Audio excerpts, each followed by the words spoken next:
Welcome sa Tagalog Manhwa Recap. Kasabay ng paghakbang ay inilahad ni Sang Hyuk na oras na upang makita ang resulta ng kanyang naging training so far kaya hindi mabilang na mga malalakas na taong nag-e-exist sa Murem siya'y hintayin lang ng mga ito, di maglalaon at siya na ang siyang magiging pinakamalakas sa Murem. Mula doon ay sinubukang i-activate ni Sang Hyuk ang kanyang sandata, siya raw ay medyo nag-alala since personal niyang ni-request ang equipment na ito, buti naman at ito ay gumagana ng maayos. Gayunpaman ang journey na ito sa Jangho na pinangarap niya ang isiping ito'y ganito katahimik, well iyon naman ay ayos lang. Ang kanyang internal energy ay inipon sa bandang pa at agad na tumalon, umano'y oras na upang i-pick up ang pace. Ang eksena ay lumipat sa gate ng isang lungsod, ang isa ay napatanong kung ano ang meron at mayroong napakahabang pila sa gate ng isang maliit na lungsod, umano'y kung siya'y natuto lang ng Chinggong, siya ay kanina pa lumipad. Come on, sabat ng isa, moron talaga raw bang iniisip nitong ang mga tao ay maaaring lumipad sa kalangitan, umano'y mas kapanipaniwala pang sabihing ang mundo ay bilog. Gayunpaman sa parehong pagkakataon ay mayroon silang napansin sa himpapawid si Sang Hyuk ay nagland. What a dramatic entrance! Hasambit ni Sang Hyuk, sure ang Chinggong ay convenient, gayunpaman, siya'y nasaan na ngayon? Sir, sambit ng isa ng may paggalang, ito ay ang isa sa tatlong pinakamalalaking lungsod ng Henan Province. Ang nasa likod ay hindi makapaniwalang siya ay nakakita ng taong lumilipad, ay si tugon naman ni Sang Hyuk, kung ganun saan daw ba siya dapat na tumungo kung gusto niyang marating ang Anhui Province. Ang nasa likod ay napatanong kung hindi raw ba kaya na talagang ang mundo ay bilog, ang nasa harap naman ay sinagot si Sang Hyuk na kung ganun ito'y dapat na tumungo sa luoyang, subalit kung ito naman ay hindi nagmamadali, ito ay maaaring tumigil na muna sa lugar na ito bago tuluyang umalis. Ayon sa mga sabi-sabi, ang mga inn na narito ay nagsiserve ng mga masasarap na pagkain, ano raw ba kaya kung subukan nito? That's great, tugon ni Sang Hyuk, kung ganun siya'y mananatili na muna rito sa araw na ito. Mula doon ay nagpaalam na si Sang Hyuk at nagpasalamat sa impormasyon. Salamat, tugon naman ng dalawa, umano'y salamat sa pagpapakita nito sa kanila ng kamangha-manghang tanawin. Sa likod ng dalawa ay makikita ang dalawang kalbo, mukhang mayroong binabalak na masama, sambit ng balbas aradong kalbo, iyon daw ba ay nakita nito? Oo, tugon ng isa, sa suot pa lang nun ay napaka-obvious na, tiyak na ito ay magugustuhan ng kanilang chief. Sambit ng isang patron sa isang kainan, nagtanong kung narinig na ba ng mga ito, ang patungkol sa Phantom Armor Tyrant King na si Mo Ki-hyung. Of course, tugon ng isa, iyon ay kabilang sa top 100 martial masters, hindi raw ba? Narinig niya raw na iyon ay nagsusuot ng armor na hindi pangkaraniwan. That's right, tugon ng nagtanong, so iyon daw pala ay alam din nito. Well, ang disciple daw ng Phantom Armor Tyrant King ay expected na bibisita sa Nangong clan. Nagtanong ang isa kung ano ang sadya nun, doon sumagot ang patron na apparently, ang Phantom Armor Tyrant King ay mayroong malaking pagkakautang sa Sword Emperor na si Sir Nangong Juchian. Iyon ang dahilan kung bakit ipinadala ng Phantom Armor Tyrant King ang kanyang disciple, upang magpresente ng regalo sa Sword Emperor. Mapapansing si Sang Hyuk ay nakikinig, dinagdag ng patron, na dahil din doon ang Nangong clan ay naghahanda ng grand welcome para sa disciple na iyon. Nagtanong ang isa kung anong uri naman ba kaya ng regalo ang ipipresente ng disciple na iyon upang maghanda ng grand welcome ang Nangong clan, samubo si Sang Hyuk. Inilahad sa kanyang isip na so ang disciple daw pala ng Phantom Armor Tyrant King ay tutungo rin sa Nangong clan kapag umayon ang mga bagay-bagay, maaaring siya'y magkaroon ng tsansang makita ang martial arts ng Phantom Armor Tyrant King. Sa labas ay maririnig ang isang boses sumisigaw na tumabi, "Wag hamarang sa daan." Ano, sambit ng mga nasa loob, bakit nandito ang mga ito? Ano raw ba kaya kung sila ay tumakbo na bago pa mayroong mangyaring masama? Sa sumunod na segundo ay maririnig ang isang malakas na kalampag mula sa dingding kasabay ng pagkawasak, ay maaaninag ang tatlong kalbo. Hahahatawa ng nasa harap takeover na ng Dark Heaven sect ang ina ito magmula sa sandaling ito, subalit kapag ang mga ito ay nag-cooperate ng maayos, malamang sa malamang na walang mangyayaring katakot-takot dito. Teka lang, sambit ng mga tao, hindi raw ba't ito ay ang undefeatable solitary shield na si Guangsu? Ano, dagdag pa ng isa, ano ang ginagawa ng isang peak martial master sa ganitong uri ng inn? Sinabi ng kalbo na ang mga ito'y huwag mag-alala dahil sila ay narito lang, dahil sa sila ay mayroong business sa disciple ng Phantom Armor Tyrant King. Ano sambit ng patron sa kanyang pagkabigla ang disciple ng Phantom Armor Tyrant King ay narito sa ina ito, idinagdag ng isa na sinasabing ang parola ay hindi kumikinang sa sarili nitong himpilan so lumalabas na iyon daw pala ay totoo. Siya nga pala yung binanggit niya ngayon lang, ay isang salawikaing nangangahulugang mas mahirap mapansin ang anumang bagay na malapit sa iyo. Sa kanyang isip ay inilahad ni Sang-hyuk na hindi niya alam kung sino ang disciple na ito ng Phantom Armor Tyrant King, ang alam niya lang ito ay masasangkot sa trouble sa araw na ito, since ito ay hinahanap ng mga salot na kalbong ito. Sa parehong pagkakataon ay huminto sa harap niya ang kalbo na si Gwang-soo, sambit nito disciple ng Phantom Armor Tyrant King ito raw ay sumama sa kanila, naibugan ni Sang-hyuk ang tubig na iniinom niya. Paano tugon ni Sang-hyuk siya? Ngunit siya raw ay hindi disciple ng Phantom Armor Tyrant King. Sumigaw si Gwang-soo na ito'y wag nang magmaang-maangan pa sila'y hindi mga tanga upang hindi makilala ang armor na suot nito, hindi raw ba mga guys? Kukukungisi ng balbas aradong kalbo, mukhang ito raw ay takot na takot sa kanila, idinagdag ng isa na mukhang ganoon na nga. Huwag kang mag-alala, lahad ni Gwang-soo dahil e-spare nila ang buhay nito, hanggat ibigay lang nito sa kanila ang dala nitong regalo para sa Nangong clan. Pangising idinagdag sa kanyang isip na kapag siya ay nakakain ng Heaven Ascension Elixir, ang mismong regalong hawak nito ngayon tiyak na maaabot niya na ang Supreme Peak level, then ang rehiyon na ito ay magiging kanya na. Hay, buntong hininga ni Sang-hyuk sa kasamaang palad, mukhang ang mga ito raw ay yung mga tipong hindi nakakaintindi ng lengguwahe ng mga tao, kung ganun wala na siyang iba pang choice. Nagsimula siyang humakbang. Teka lang boss, sambit ng balbas aradong kalbo, ito raw ay sumisibat. Hatugon ni Gwang-soo, ganito raw ba ang kilos ng isang taong nagbabalak na sumibat? Kasabay ng paglingon ay nagtanong si Sang-hyuk kung ano pa ang ginagawa ng mga ito, ang mga ito raw ay sumunod na sa kanya. Mula doon ay lumipat ang eksena sa isang gubat. Hey, disciple ng Phantom Armor Tyrant King, sambit ni Gwang-soo, hindi pa huli ang lahat, kaya ibigay na nito ng matahimik ngayon din ang mga Heaven Ascension Elixir. Shut up, pasigaw na tugon ni Sang-hyuk, sabay sugod siya raw ay hindi ang disciple ng Phantom Armor Tyrant King, si Gwang-soo ay sumalubong. Hahahat ang atawa niya, ni alam daw ba nito kung sino ang binabalak nitong kalabanan? Well, since ito ay mayroong death wish, ito'y papatayin niya. Siya'y agad na umatake subalit nagawang maiwasan ng gahibla ni Sang-hyuk. Kickboxing ang ginamit, nag-counter gamit ang spinning back elbow. Si Gwang-soo ay tumilapon ang samalong punoy natamba, nagulantang ang mga kalbo. What the hell, sambit ni kalbong balbas arado, at ang isa naman, ay hindi makapaniwalang ang kanilang boss na isang peak martial master ay tumilapon sa isang atake lang. What the hell, galit na sigaw ni Sang-hyuk, nagtanong kung what the hell pa ang tinitingin-tingin ng mga ito, umano'y ang lahat ng mga ito'y mamamatay din sa araw na ito.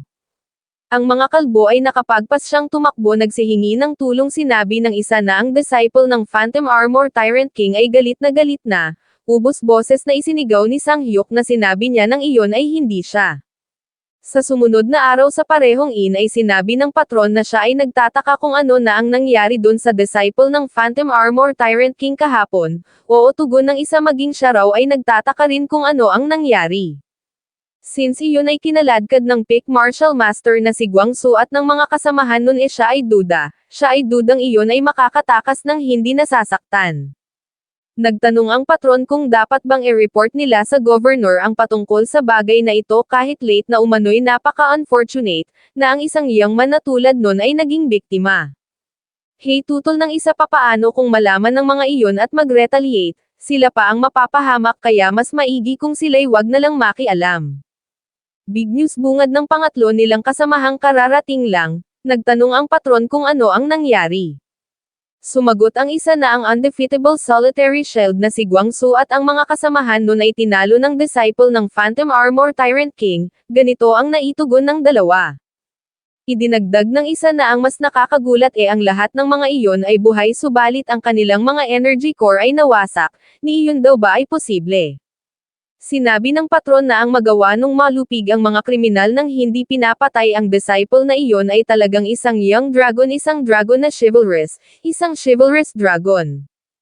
Ang chivalrous dragon ay lumitaw, chivalrous dragon paulit-ulit na sambit ng tatlo, hihihingisi naman ng isang customer, iyon daw ay nangangahulugan lang na ang Heaven Ascension Elixir ay hawak pa rin ng disciple na iyon ng Phantom Armor Tyrant King, tiyak na ang napakagandang balitang ito ay ikatutuwa ni Chief sa Taechiek.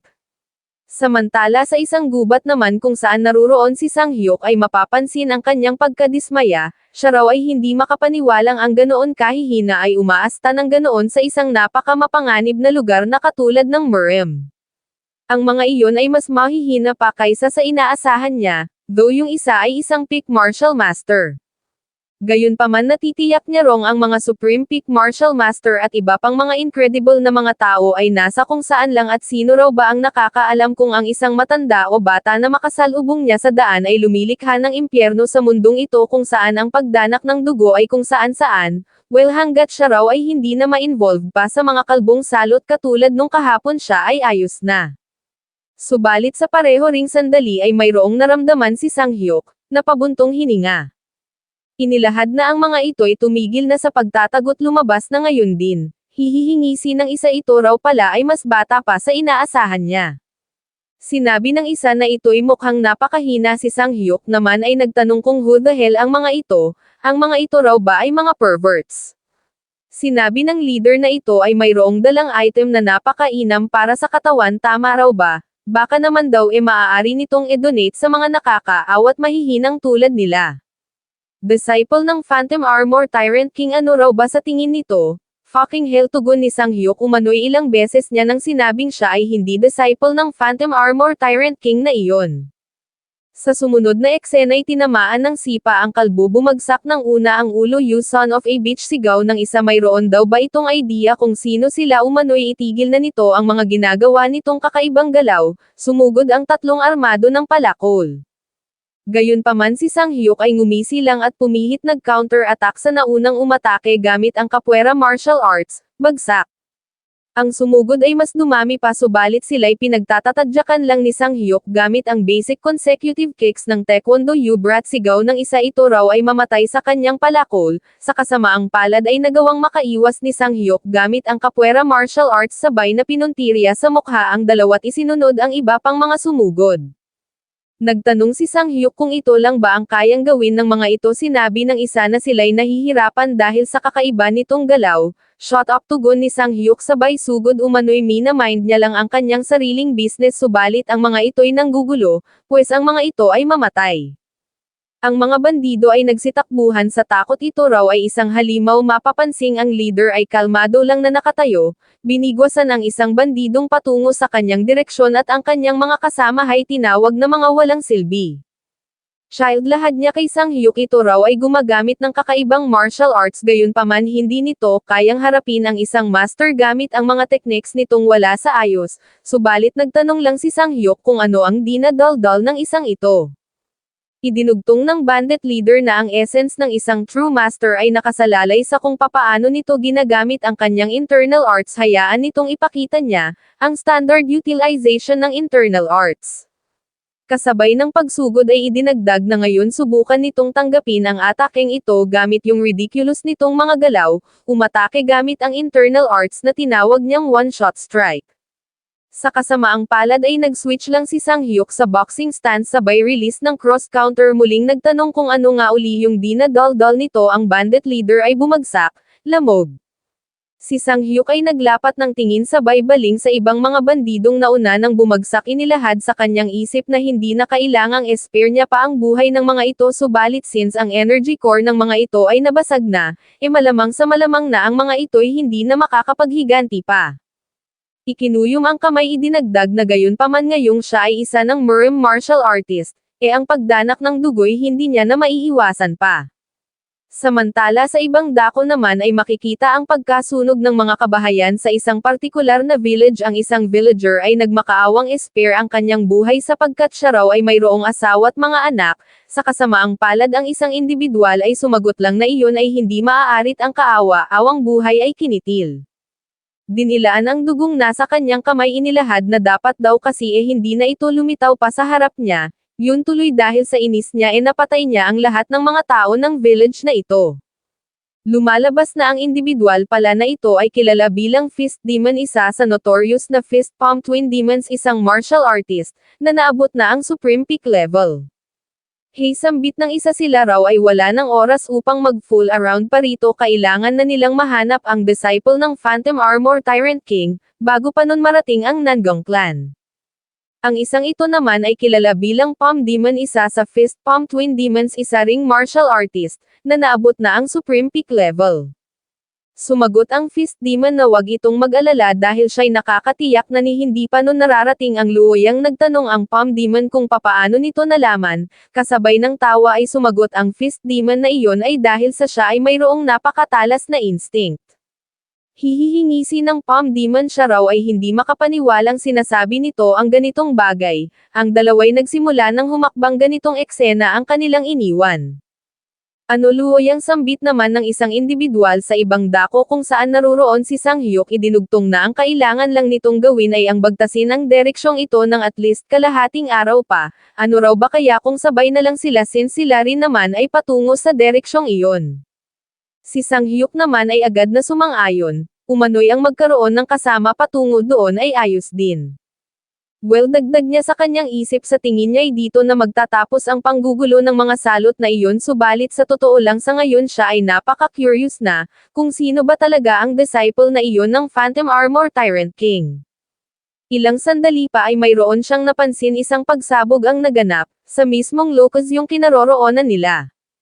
Pagtila ng usok ay makikitang ang tatlo ay ayos lang, kasabay ng pag-ubo ay nagpasalamat ang isa kay Sang-hyuk sa umano'y ginawa nitong pagligtas sa kanila, nakiusap si Sang-hyuk na ang mga ito'y umalis na muna rito sapagkat mapanganib. Makikita ang pagdating ng Fist Palm Twin Demons, si sambit ng Fist Demon, tama siya hindi raw ba, tama yung sinabi niyang ni ito'y hindi pa nakakarating sa luoyang. Oo, tugon ng Palm Demon, ito raw ay tama, yung dalawa ay tumakbo na. Sa pasigaw na paraan ay sinabi ni Sang-hyuk na sasabihin niya na sa mga ito ng advance hindi siya ang disciple ng Phantom Armor Tyrant King, kaya ang mga ito ay umalis na rito ngayon din. Tugon ng Fist Demon, ini-expect daw ba nitong sila ay maniniwala doon? Dumugtong ang Palm Demon na sa tingin niya'y masyadong naging mahaba ang break nila, siya raw ay hindi makapaniwalang nasasabi nito sa kanila ang ganitong bagay nang walang takot. Since ito ay ignorant, sasabihin niya rito kung sino sila ay ang Fist Palm Twin Demons. Ang Fist Palm Twin Demons ay notorious villains ng previous generation. Ang mga ito rin ay kilala bilang mga brutal na bandido, ini-enjoy ang pagpatay ng walang anumang rason. Naturally sila ay naging public enemy ng previous generation ng Murim, subalit kailanman ay hindi mahuli-huli, dahil sa taglay nilang exclusive Qinggong techniques at abnormal na sharp instincts. Idinugtong ng Palm Demon na nais sana nilang magpahinga na muna hanggang sa marating na nila ang isang partikular na level, subalit nakarating sa kanila ang balitang mayroon itong dalang Heaven Ascension Elixir. May ay dudugtong pa sana ang Palm Demon, subalit hindi niya na nagawa pa, si Sang-hyuk ay umatake na. Siya ay tumilapon, sumadsad Palm Demon, sigaw ng Fist Demon, sabay utilize sa kanyang dark internal energy, umatake. Ang pangahas naman daw nitong mag-launch ng sneak attack na parabang duwag, hasambit ni Sang-hyuk sa kanyang isip. Ang atake ay mabilis ngunit simple, ito ay isang chance upang maisara ang puwang, ang atake ng Fist Demon ay kumonekta. Grabe, sambit ni Sang-hyuk sa kanyang isip, kung hindi lang dahil sa kanyang armor na hablot na nito ang kanyang puso. Youthful sambit ng Fist Demon, talaga raw bang iniisip nitong mababasa nito ang swift moves ng kanyang Swift Snake Thrust, na pamura si Sang-hyuk nang mapansing nasa likod niya na ang Palm Demon. Ang Palm Demon ay agad na umatake gamit ang kanyang internal art na tinatawag na Ballistic Destruction Palm, isang pagsabog ang dumatal, sinundan ng pagyanig ng buong lugar. Makalipas ang ilan pang mga sandali, pagtila ng usok ay napaha ang Palm Demon. So lumalabas na ito raw pala ay hindi lang isang ordinaryong bata. Sinabi ng Fist Demon na tapusin na nila ito agad, idinugtong ng Palm Demon na matagal-tagal na rin magmula nung huli silang magkaroon ng interesting na prey. Sa kanyang isip ay inilahad ni Sang-hyuk na ang dalawang ito ay parehong nasa peak level subalit pagdating sa fighting style ang mga ito'y magkaiba, kasabay ng pagsugod ay sumigaw ang Fist Demon na useless nang magsisi pa ito ngayon. Agad na umatake gamit ang devastating Fatal Fist si Sang-hyuk ay natoka sa pag-iwas. Inilahad sa kanyang isip na hindi maaaring puro iwas lang ang gawin, ang Palm Demon ay naghihintay lang ng opening upang umatake. Ang rascal na iyon sambit ng Palm Demon sa kanyang isip umano'y intentional nitong nililid ang atake ng Fist Demon patungo sa kanyang opposite direction. Ito rin ay gumagamit ng footwork na hindi niya pa nakikita noon, gayunpaman hindi niya hahayaang sila'y gawing tanga ng isang hamak lamang na brat na tulad nito. Ang kanyang pagsugod ay napansin ni Sang-hyuk. Ang Palm Demon ay umatake gamit ang Ballistic Destruction Palm, ang Fist Demon ay nagbigay daan. Ang atake sinubukang i-block ni Sang-hyuk ang Fist Demon ay napangisi. Tinanong si Sang-hyuk kung talaga bang iniisip nitong ito'y makakasurvive sa pamamagitan ng pagtakbo patungo sa kanyang likod. Umatake gamit ang Swift Snake Thrust na gawang maiwasan ni Sang-hyuk, subalit ang kamay ng Palm Demon ay biglang lumiko upang puntiryahin ang kanyang leeg. Sa hindi inaasahan ito'y nagawang maiwasan ni Sang-hyuk sabay release ng counter gamit ang sipa, tumama sa katawan ng Fist Demon. Ang Fist Demon ay namutla na pabulwak ng dugo. Bastard hiyaw ng Palm Demon sa kanyang pagkabahala, nagtanong kung what the hell ang ginawa nito sa Fist Demon. O tugon ni Sang-hyuk, so sinasabi raw ba nitong ito'y hindi nito nakikita, lumalabas na ang mga paa at kamay pala ni Sang-hyuk ay equipped ng ganitong sandata. Inilahad na ang mga ito'y nararapat lang na makatanggap ng kaparusahan dahil sa ang mga ito'y pumapatay ng mga tao ng walang pagdadalawang isip. Shut up, pasigaw na tugon ng Palm Demon kasabay ng kanyang pagsugod umano'y fuck the Heaven Ascension Elixir. Siya'y wala ng pakipadun, ito'y dudurugin niya ng pinong-pino hanggang sa maging alikabok, umatake gamit ang Ultimate Demolition Palm. Si Sang-hyuk ay naglaho, ang binitawan niyang atake nag-iwan ng malaking marka. Hihihi, ang pangahas naman daw nitong umastang mayabang sa harap niya, ngayon tuloy ito'y naging alikabok na lang kasabay ng Heaven Ascension Elixir. Ano, tugon ni Sang-hyuk mula sa itaas. Who the hell ang tinutukoy nitong naging alikabok? You brat, sigaw ng Palm Demon, nagtanong kung kailan pa ito tumalon. Sinabi ni Sang-hyuk na kung gusto pa ng mga itong iligtas ang kanilang buhay ang mga ito'y sumuko na lang. You fool, tugon ng Palm Demon umano'y kahit na kaya pa nitong gumamit ng Chinggang, ang atake niya'y hindi nito maiiwasan. Nagbalak na muling umatake gamit ang Ballistic Destruction Palm, gayunpaman sa isang iglap ang agwat ng kanilang distansya ay naglapit. Ang paa ni Sang-hyuk ay nasa ere na napakabilis ng speed patungo sa kanya, siya ay dinali gamit ang turning hook kick ng Taekwondo. Ang ekspresyon ng Palm Demon ay bigla na lang naging tsama kasabay ng pagtilapon ay ang pagtilamsik ng kanyang dugo, mukhang ang naglahoy hindi lang malay. Ang ngisi ng Fist Demon ay maririnig. Tinanong si Sang-hyuk kung talaga bang iniisip nitong ito'y iba sa kanila dahil lang sa ang bilang ng mga napatay nilang tao ay mas marami kung ikukumpara rito, subalit hindi nito mababago't maitatanggi ang katotohanan, na nito ay magiging addict rin sa pagpatay at magiging obsessed. Sila raw ay magkita na lang muli sa impyerno. Tugon ni Sang-hyuk, ang bagay na iyon ay hindi pa nila alam, ang Fist Demon ay tuluyang bumagsak.